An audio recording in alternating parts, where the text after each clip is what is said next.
Eh bien bonsoir tout le monde, on se retrouve pour une vidéo sur de la physique, qui pour une fois n'est pas sur des maths. Et en fait, ça va quand même être des maths, parce que on va faire sur un chapitre de physique de mécanique.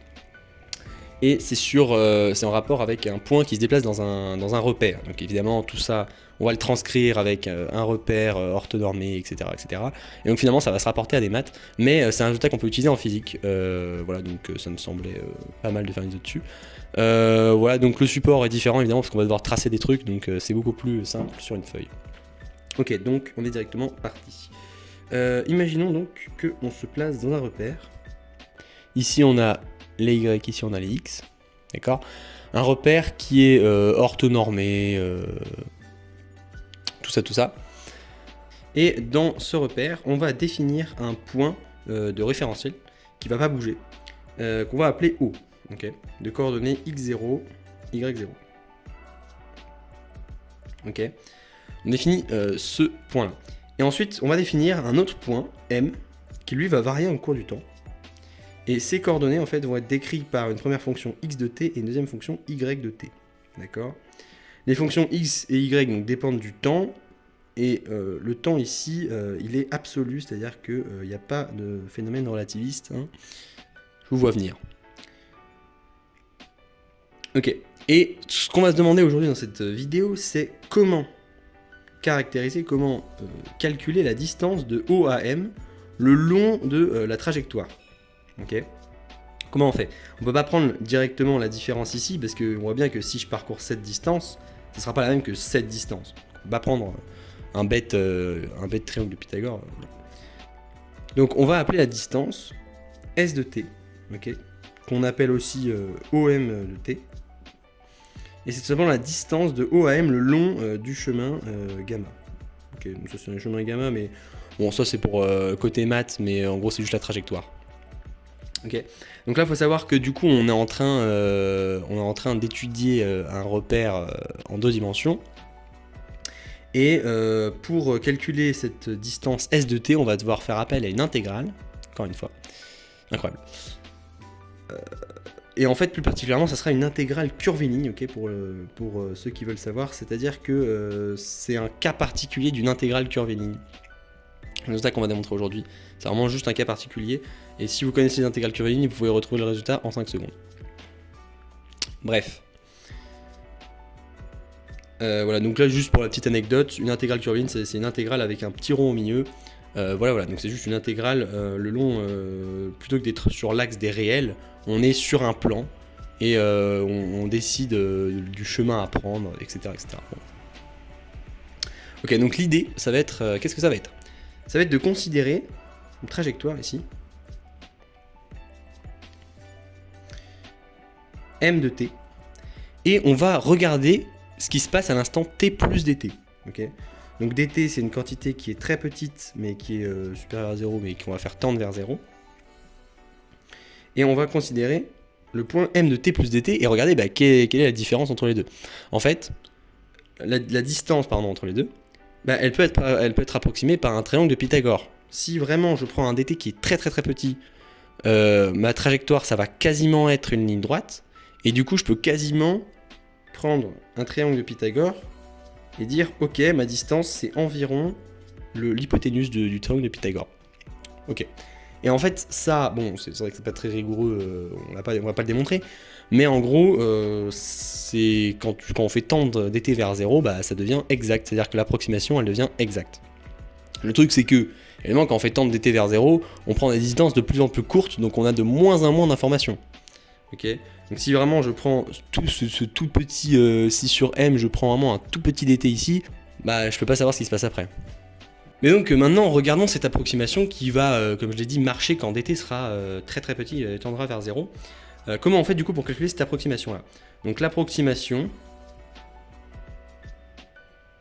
on va l'appeler, comme elle est très petite elle aussi, parce que comme j'ai dit, plus mon dt est petit et plus ma distance elle diminue, donc ma distance ici, même si elle est de plus en plus précise, elle est aussi de plus en plus petite. Donc on va l'appeler ds, ok, d pour un truc qui est très petit, ds. Et par le triangle de Pythagore, en fait, c'est la racine de ce côté au carré plus ce côté au carré. Ok. Maintenant zoomons un peu. pour mieux voir ce qui se passe. Ça c'est m de t, et ça c'est m de t plus dt. Ici j'ai mon hypoténuse qui est ds, et ici qu'est-ce que j'ai? Pendant un temps très court dt, en abscisse mon point m il s'est déplacé de dx, et en ordonnée il s'est déplacé de dy. Parce que pareil, encore une fois, le déplacement il est très petit, donc x, le déplacement ici va être très petit, lui aussi très petit, donc c'est pour ça que je mets des d devant, dx, dy. Ok, donc là, triangle de Pythagore, hein. Tac, tac, voilà. Voilà. Bon, maintenant c'est bien ça, mais qu'est-ce qu'on fait avec ce dx et ce dy? Parce que moi, à la base, je connais x de t, ok, on suppose qu'on connaît x de t et y de t. Mais le truc, c'est que même si je les connais, bah, ça veut dire quoi dx et dy? Qu'est-ce que j'en fais de ça? Bah, en fait, on va voir qu'il y a une histoire avec la dérivée de x, la dérivée de y. En fait, dx, si je le définis, c'est la différence en abscisse de t plus dt à t, enfin de t à t plus dt. Donc c'est la différence en t plus dt et la différence en t, okay, par rapport à l'abscisse en t. Ok. Et sauf que ce truc-là, pour les petits malins, vous aurez reconnu qu'en fait c'est quasiment la dérivée. Okay, si je multiplie par dt, que je divise par dt, c'est vraiment la dérivée. La dérivée, pourquoi? Parce que mon dt il va tendre vers 0 encore une fois. Donc, si mon dt tend vers 0, je me rapproche d'un truc qui est de plus en plus proche de la dérivée, fois dt. Bon, alors oui, vous remarquerez que du coup, si je mets dt ici, si je mets un truc qui se rapproche de 0, ça tend vers 0. Tout tend vers 0. Et c'est ça en fait la beauté du truc. C'est que en fait, plutôt que de prendre le système global, on ne connaît pas son comportement, on va prendre un tout petit temps, on va prendre une toute petite portion de l'espace, et on va faire des approximations avec, et ensuite, plus on améliore l'approximation, et plus ça marche. Bref. C'est ça la beauté.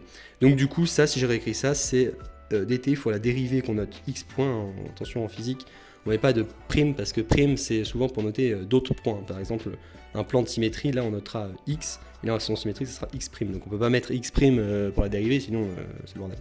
C'est une parenthèse. Ok, dt x points, et du coup, dy, c'est la même chose. Ok.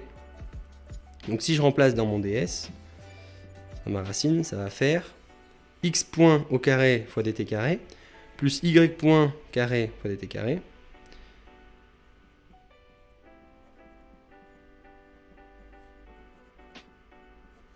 Et là, si je fais absolument sans aucune justification une factorisation par dt, que je sors le dt de ma racine, j'obtiens x point carré plus y point carré dt. Okay. Bon, ça vous paraîtra peut-être pas très rigoureux, mais bon, ça s'appelle une forme différentielle, et en fait, on a le droit, dans ce cas-là, posez pas de questions. Ok, donc maintenant, ça veut dire que je suis capable de calculer mon approximation sur un temps très court, grâce à la dérivée, ok, au temps t, hein, en vrai, on sous-entend le point t ici, hein, mais bon, encore une fois, je mets pas les parenthèses à chaque fois, sinon c'est lourd, fois mon approximation, fois mon pas de temps, ok, donc si je prends vraiment un pas de temps de 1 nanoseconde, ça sera très précis. Le truc, c'est que du coup, ça sera très précis sur une distance très courte. Qu'est-ce qu'on fait maintenant pour ça? Bah, en fait, on peut se rendre compte que cette approximation-là, qui est très bonne, on peut la répéter sur tous les instants, à t plus dt, puis t plus dt plus 2 dt, etc. etc. Ok, donc je peux prendre l'ensemble de mes approximations, toutes les sommer, et à la fin, j'obtiendrai une approximation à peu près de mon s de t que je cherche à déterminer.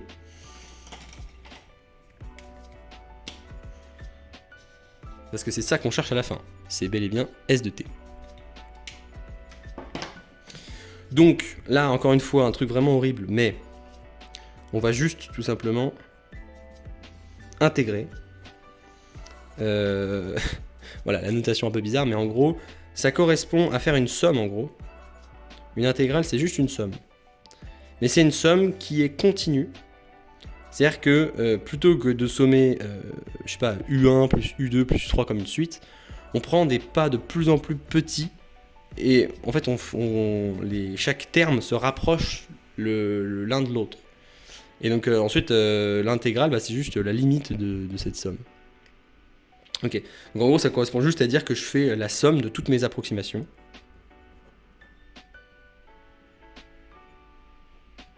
Paf paf, paf paf. Voilà, notez jamais ça en DS parce que sinon vous allez juste vous faire tarter la gueule. Voilà, donc maintenant bah, il faut voir de où à où j'intègre. Ok, alors déjà je sais ce que je vais intégrer. Je sais que je vais intégrer ce truc là. Alors je vais pas mettre T parce que T c'est déjà ici, c'est en dehors de l'intégrale, donc je vais juste mettre U, ok. X.U carré plus Y.U carré. DU. Ok. Maintenant j'intègre de où à où. Et bah tout simplement mon intégrale elle part de où? À l'instant T égale T0, ok.